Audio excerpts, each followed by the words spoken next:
tell you how this is going to play out. Palestine sits deep in my heart. It sits deep in the heart and it affects millions of people around the world. Our hearts cry, our hearts bleed, because the injustice of Palestine it's complete. From the formation of Israel in 1948 to the horrors that they have suffered throughout those years, whether televised or not, all the way up to the hypocrisy of the Western leaders, NATO leaders today, as well as the inactions of those leaders who do not side with Israel, but they left it at mere condemnations. The tragic and horrific events in Palestine are reflected by the undiminished pain in the hearts of us normal people all around the world. I have had sleepless nights. I have been restless in these past 3 weeks and my mood has been compromised. I work, I am a wife, I am a mother of 3 young children, and life goes on for us. But I feel guilty about the little pleasures that we enjoy, knowing the suffering that's taking place right in front of our eyes. And so we do what we can do. We speak up, we raise our voices, we call upon our representatives, we march, and we share relentlessly all the news, all the testimonies, all the stories that come from Palestine. And you may think that it's insufficient, but let me give you some perspective.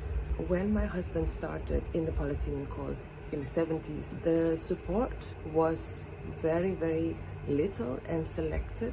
Indeed, Israel, on the other hand, was seen as a paradise. You know, the peace, love, harmony on the kibbutz. They just ignored the fact that those kibbutz were settlements built on stolen land. But over the decades, people have learned about the imperialist origins of the state of Israel, and the Palestinian cause has grown massively and widespread among peoples of all walks of life.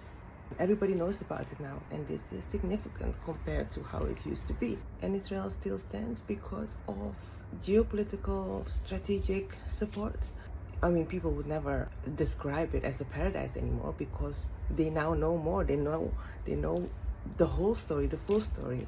Candace Owens herself admitted that she has never seen this little support for Israel in all her life. This is significant coming from her. And you know what? She's not the only one on the traditional conservative right-wing pro-Israel bloc. On the 7th of October, these people started off with the usual.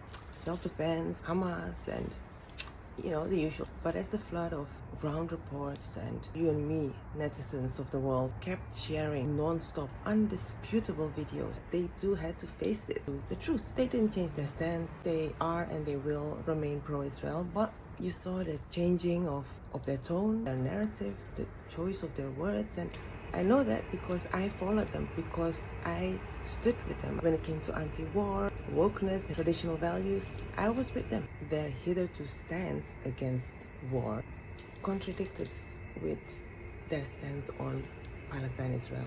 Because you can't say, stop sending billions to Ukraine, spend the money at home because we prioritize our own people, our own country.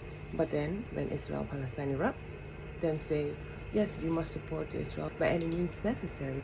What? You mean those same billions that you refused sending to Ukraine in the first place? No. And then this. When Israel demands the United Nations Secretary General Guterres to step down for stating the facts as they occur in Palestine, when Israel threatens Elon Musk if he dares to provide Palestine with his Starlink internet, when Israel fabricates fake news about 40 beheaded babies, which I thought was fanciful in the first place and has indeed been debunked as a lie by no other than the Haaretz, one of Israel's most prominent newspapers. When Israel lashes out against Western news anchors for asking about the situation in besieged Gaza, when Israel refuses the chief of the International Criminal Court entry into their land for investigating international crime, when Israeli Zionists go out of their way to make these videos mocking the death, mocking the killings,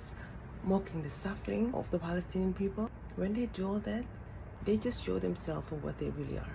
Evil, deranged.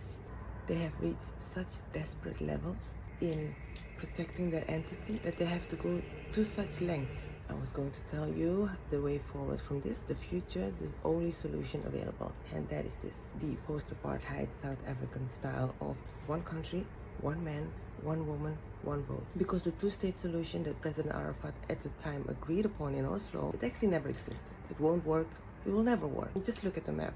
How can you divide such small strip on the Mediterranean? How can you divide the Holy Land? You can't. This Holy Land of the Abrahamic religions cannot be divided. So Jews, Christians, and Muslims will live in one country, one democratic country, one man, one woman, one vote. And then you can call it Palestine-Israel or Israel-Palestine, whatever you please. And that's the only way forward. They didn't think it would happen during apartheid South Africa, but it did.